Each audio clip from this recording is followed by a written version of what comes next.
नमस्कार, स्वागत है आप सभी का न्यूज वन इंडिया में। मैं हूं आपके साथ शाफनी पटनायक। बुलेटिन की शुरुआत करेंगे बड़ी खबर के साथ। लोकसभा चुनाव के लिए बीजेपी मैनिफेस्टो कमेटी का ऐलान। राजनाथ सिंह को मैनिफेस्टो कमेटी का अध्यक्ष बनाया गया। बीजेपी मैनिफेस्टो कमेटी में 27 सदस्य होंगे शामिल। बड़ी खबर आपको बताते हैं, वित्त मंत्री निर्मला सीतारमण को संयोजक बनाया गया। केंद्रीय मंत्री पीयूष गोयल को सह संयोजक बनाया गया। कमेटी में यूपी के डिप्टी सीएम केशव प्रसाद मौर्य का नाम भी शामिल। स्मृति ईरानी, राधा मोहन दास अग्रवाल और तारिक मंसूर भी सदस्य बनाए गए। बड़ी खबर आपको बता रहे हैं, जहां तारिक मंसूर की मैनिफेस्टो कमेटी की सदस्य बनाए गए और लोकसभा चुनाव के लिए बीजेपी मैनिफेस्टो कमेटी का ऐलान कर दिया गया है। राजनाथ सिंह को मैनिफेस्टो कमेटी का अध्यक्ष बनाया गया। इस कमेटी में करीब 27 सदस्य होंगे। बड़ी खबर आपको बता रहे हैं, जहां वित्त मंत्री निर्मला सीतारमण को संयोजक और वहीं केंद्रीय मंत्री पीयूष गोयल को सह संयोजक बनाया गया। बड़ी खबर आपको बता दें, कमेटी में यूपी के डिप्टी सीएम केशव प्रसाद मौर्य भी शामिल। स्मृति ईरानी, राधा मोहन दास अग्रवाल भी सदस्य बनाए गए। तारिक मंसूर भी मैनिफेस्टो कमेटी के सदस्य बनाए गए। बड़ी खबर आपको बता रहे हैं, जहां बीजेपी के मैनिफेस्टो कमेटी का गठन हो चुका है और इस कमेटी में 27 सदस्य होंगे। वित्त मंत्री निर्मला सीतारमण को संयोजक बनाया गया। केंद्रीय मंत्री पीयूष गोयल को सह संयोजक बनाया गया। बड़ी खबर आपको बता दें, इस कमेटी के अध्यक्ष राजनाथ सिंह को बनाया गया है। इसमें स्मृति ईरानी, राधा मोहन दास अग्रवाल भी सदस्य बनाए गए। बड़ी खबर आपको बता रहे हैं, तारिक मंसूर भी मैनिफेस्टो कमेटी के सदस्य बनाए गए। लोकसभा चुनाव के लिए बीजेपी मैनिफेस्टो कमेटी का ऐलान किया गया है। राजनाथ सिंह को मैनिफेस्टो कमेटी का अध्यक्ष बनाया गया। बड़ी खबर आपको बता रहे, बीजेपी मैनिफेस्टो कमेटी में 27 सदस्य। वित्त मंत्री निर्मला सीतारमण को संयोजक और केंद्रीय मंत्री पीयूष गोयल को सह संयोजक बनाया गया। बड़ी खबर आपको बता रहे हैं, कमेटी में यूपी के डिप्टी सीएम केशव प्रसाद मौर्य का नाम भी शामिल है।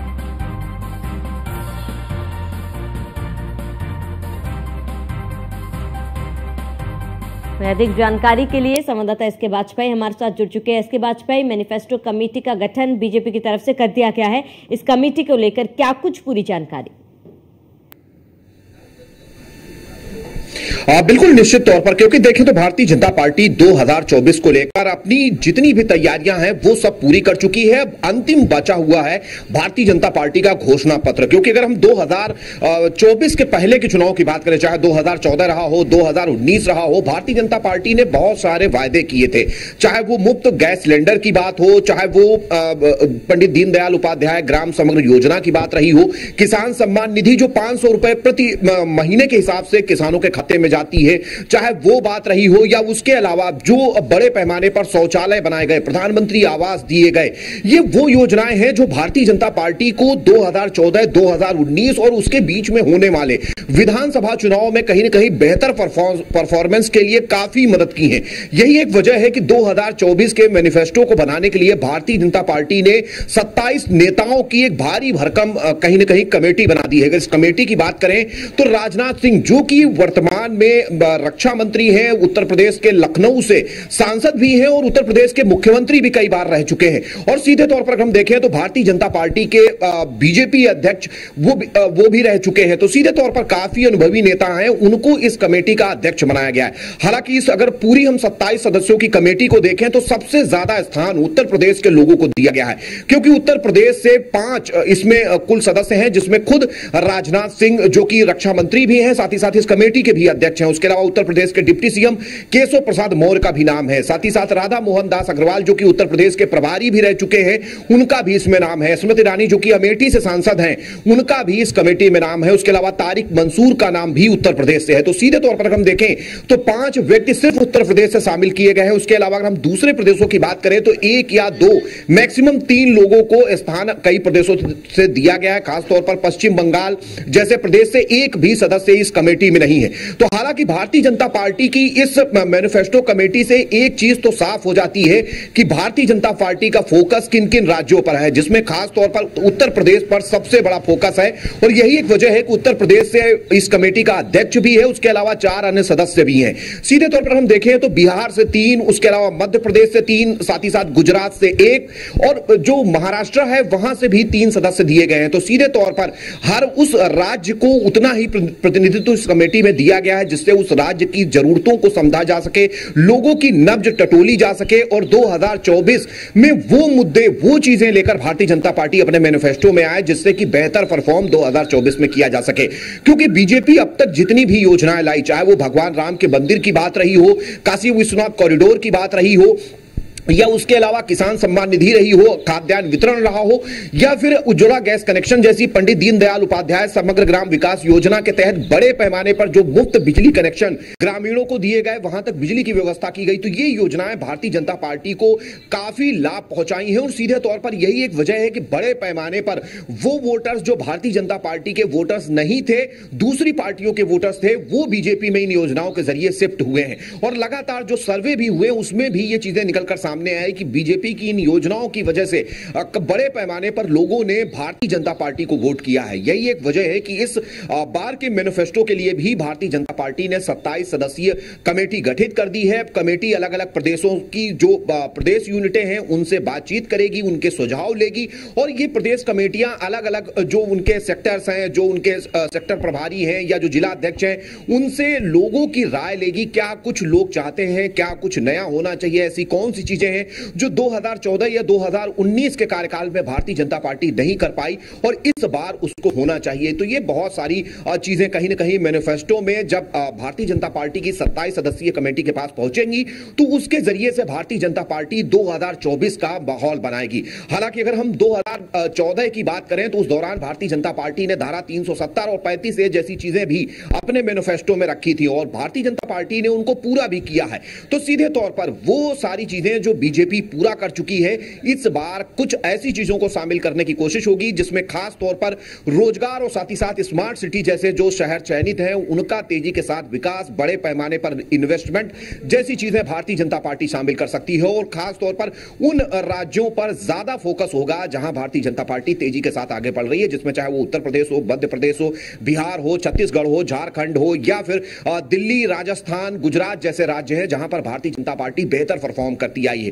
तो कुछ इस बार भी भारतीय जनता पार्टी इन सभी राज्यों की चीजों को ध्यान में रखते हुए किसानों, युवाओं, आधी आबादी जिसकी बात लगातार प्रधानमंत्री करते रहे हैं, कहीं ना कहीं उन सारी चीजों को इस मैनिफेस्टो कमेटी के जरिए बीजेपी समाहित करने की कोशिश करेगी। हालांकि उम्मीद है, चूंकि प्रथम चरण का जो नामांकन था वो खत्म हो चुका है, दूसरे चरण का नामांकन चल रहा है और 4 तारीख अंतिम तिथि है, तो भारतीय जनता पार्टी की कोशिश यही होगी कि जल्द से जल्द जो प्रदेश कमेटियों के सुझाव आए उनको इस कमेटी के सदस्यों के जरिए विचार करके उनको जल्द से जल्द भारतीय जनता पार्टी के मैनिफेस्टो में शामिल किया जाए। और जब प्रधानमंत्री आगे अपनी रैलियां करेंगे उससे पहले ही इस मैनिफेस्टो को जारी किया जाए ताकि भारतीय जनता पार्टी 2024 में लोगों को बता सके कि अगर इस बार वो सत्ता में आते हैं, मतलब तीसरी बार भारतीय जनता पार्टी केंद्र की सत्ता पर बैठती है, तो क्या कुछ नया करेंगे और क्या ऐसी चीजें होंगी जिनको भारतीय जनता पार्टी इस बार पूरा करने के संकल्प के साथ आएगी। बिल्कुल एस के वाजपेयी, अगर क्योंकि मैनिफेस्टो को अगर हम ऐसे देखें कि केवल चुनाव से पहले मैनिफेस्टो जो है वो वोट के अपील करने का आधार और कहीं ना कहीं चुनाव को लेकर धार दोनों होते हैं, और ऐसे में एस के वाजपेयी कहीं ना कहीं अगर मैनिफेस्टो जारी होता है तो ये पार्टी के लिए डिसाइड करता है कि जनता अब आगे इस पार्टी को वोट क्यों देगी। ऐसे में जैसे कि आपने जिक्र किया कि इस बार के मैनिफेस्टो में जाहिर सी बात है बीजेपी बेरोजगारी को लेकर भी उनका फोकस रहेगा और इसके साथ ही तमाम अन्य मुद्दे रहेंगे, लेकिन एस के वाजपेयी क्या इन तमाम चीजों के अलावा आपको लगता है कि कोई अन्य ऐसा मुद्दा होगा जिस पर बीजेपी इस बार फोकस करेगी? बिल्कुल निश्चित तौर पर भारतीय जनता पार्टी हमेशा एक रणनीति बनाती हो, उस रणनीति के तहत काम करती है। राम मंदिर का मुद्दा लगातार भारतीय जनता पार्टी के मैनिफेस्टो में रहा है, हालांकि वो मुद्दा भारतीय जनता पार्टी पूरा कर चुकी है। लेकिन उत्तर प्रदेश के अगर हम नेताओं की बात करें तो चाहे वो उत्तर प्रदेश के डिप्टी सीएम केशव प्रसाद मौर्य हों जो कि इस कमेटी में भी सदस्य हैं, वो लगातार ये बात कहते रहे हैं कि अयोध्या जरूर पूरा हुआ लेकिन अब काशी और मथुरा की बारी है। तो सीधे तौर पर वो चीजें भी भारतीय जनता पार्टी अपने मैनिफेस्टो में शामिल कर सकती है। हालांकि लगातार जो राष्ट्रीयता का मुद्दा कहीं ना कहीं भारतीय जनता पार्टी लेके आई, चूंकि अगर हम अभी देखें तो बीजेपी ने सीए जैसा कानून देश भर में लागू किया, लेकिन एनआरसी को लेकर भी अभी तक चीजें उहापोह की स्थिति में है। तो बहुत ज्यादा उम्मीद है कि भारतीय जनता पार्टी उसको भी अपने मैनिफेस्टो में शामिल करे। साथ ही साथ रोजगार एक बड़ी समस्या है जिसको लेकर लगातार विपक्ष भारतीय जनता पार्टी की प्रदेश और केंद्र सरकार को घेरता रहा है, तो कहीं ना कहीं उन चीजों को भी इसमें समाहित करने की कोशिश होगी। तीसरी सबसे बड़ी चीज है किसानों को लेकर। हालांकि अगर हम हम उत्तर प्रदेश की बात करें तो भारतीय जनता पार्टी की प्रदेश सरकार ने बड़े पैमाने पर किसानों के लिए काम किया है। जहां एक तरफ केंद्र सरकार ने किसानों को किसान सम्मान निधि दी या बड़े पैमाने पर जो किसानी के उपकरण थे वो उनको किराए पर भी उपलब्ध कराए गए और बड़े पैमाने पर ऋण के जरिए भी उनको उपलब्ध कराए गए। इस बार भारतीय जनता पार्टी किसानों को लेकर भी कुछ निर्णय ले सकती है, क्योंकि लगातार विपक्ष आरोप लगाता रहा है कि भारतीय जनता पार्टी ने वादा किया था कि किसानों की आय दोगुनी होगी, तो उस दोगुनी की आय करने के लिए भारतीय जनता पार्टी ने क्या कुछ किया है। तो ये बहुत सारे मुद्दे होंगे जिनको बीजेपी शामिल करेगी। हालांकि अगर हम पौराणिक और धार्मिक महत्व के स्थलों की बात करें तो लगातार वो भारतीय जनता पार्टी के एजेंडे में रहे हैं और बहुत ज्यादा उम्मीद है कि राम मंदिर के बाद अब मथुरा या काशी जैसे स्थानों को भी इसमें शामिल किया जाए, क्योंकि उनको लेकर भी चीजें लगातार चल रही हैं। सीधे तौर पर इसका फायदा भारतीय जनता पार्टी को 2024 के चुनाव में मिल भी सकता है। तो ये बहुत सारी चीजें होंगी जिनको भारतीय जनता पार्टी अपने मैनिफेस्टो में रखेगी और कोशिश भी होगी कि उन प्रदेशों में, खासतौर पर जिन प्रदेशों में निवेश नहीं आ रहा है, वहां पर अगर भारतीय जनता पार्टी बेहतर परफॉर्म करती है तो क्या कुछ उन प्रदेशों के लिए भारतीय जनता पार्टी की रणनीति होने वाली है। तो सीधे तौर पर, और अगर हम आधी आबादी की बात करें जिसको लेकर भारतीय जनता पार्टी खासा उत्साहित है, क्योंकि जो पूर्व के चुनाव रहे हैं, चाहे वो 2014 रहा हो, 2017 रहा हो, 2019 रहा हो, 2022 रहा हो, या उसके अलावा जो दूसरे प्रदेशों में अलग अलग समय पर जो चुनाव हुए हैं, कहीं ना कहीं उसमें महिलाओं ने बड़े पैमाने पर भारतीय जनता पार्टी को सपोर्ट किया है। तो उम्मीद है कि भारतीय जनता पार्टी ने जहां एक तरफ महिलाओं को 33% आरक्षण की बात कही है, तो कुछ उससे मिलता जुलता अपने इस मैनिफेस्टो में भी रख सकती है, ताकि महिलाओं का जो रुझान है वो भारतीय जनता पार्टी की तरफ किया जा सके। तो ये बहुत सारे मुद्दे होंगे जिनको लेकर जो मैनिफेस्टो कमेटी है वो विचार करेगी। चूंकि लगभग इसमें सभी प्रदेशों के सदस्य शामिल किए गए हैं, कुछ एक प्रदेशों को अगर हम छोड़ दें तो सीधे तौर पर उन